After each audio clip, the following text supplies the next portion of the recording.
Ano, interesado po ba kayo? Hindi. Yes po, interesado ko pong malaman yung info nyo. Info, gago ka, visit ka, animal ka, matay ka na dyan. So, kayo mga katrip, may scammer na naman na manghatak sa atin ngayon. Yung scamin pa yung laman ng Gcash natin. Akala nila may mga ano ba? Akala nila siguro may maano sila sa Gcash ko. Zero! Sa Gcash. Sige na, dali mo. Gcash number. Bilisan mo yung, Na ito. ano pangalan ng ano na ito? Yung tao na yan. Ayan o. Bon Garcia. Hindi yan siya totoo. Tapos yung nakaano, si ano, yung profile niya si Francis Leo Marcos. O, maniniwala ka pa dyan? Sige, try mo lang. Ay, ano? Ito yung ano, yung anong pangalan ng ano na yan. Did not answer. Sige mang, tawag-tawagan mo mang. Ayun na. Ito mo ako pala. Hello sir. Hello? Hello. Ito mo ako ang Yes po, ako yung may-ari ng Gcash. Nasin ko na po sa'yo yung number ko. Cellphone na may Gcash, ma'am. Yes po, nandiyan na po yung number ng Gcash. Sabi ko kay ma'am, nakalagay na ba ang account na ito? Yes po, nakalagay na po. Active po yun. So, ibig sabihin ito mga cellphone na tinawagan namin ngayon, ito ng cellphone na may Gcash. Yes po. Okay, so ganito ma'am, number ng Gcash, bigkasin ninyo. 0970. Saglit lang ha. Papaprocess ka muna namin.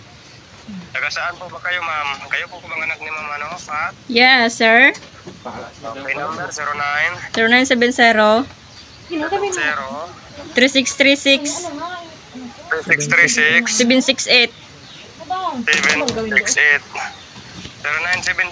0970-3636-768. Yes, correct. Okay, so ganito ma'am, i-minimize call ka namin mga para ma-validate si ma'am, no? Fat, Kimil, Hugo. Sige po, sure po. Ano po ba kayo mag-minimize or screen validation ma'am? Yes po. Okay, pinote ang magkatabi dyan.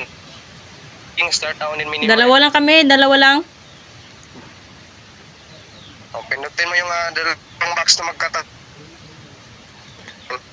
Start sharing, start now and then minimize call.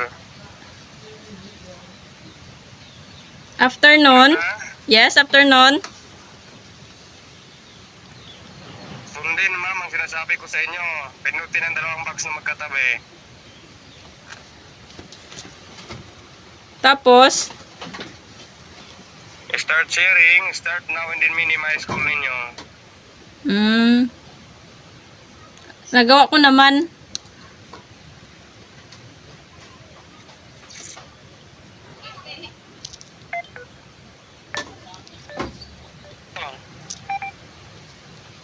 Ano pagkatapos?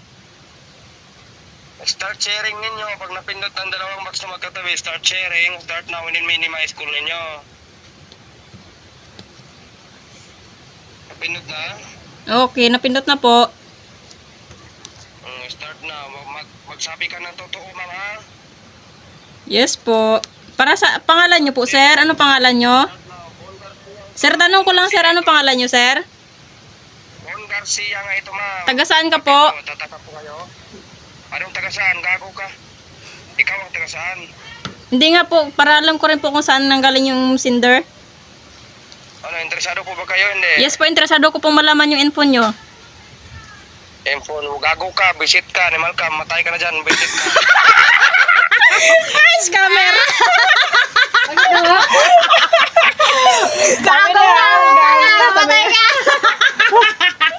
Oh, so yun mga katrip. Ako pang isa ng scammer na yun, ha?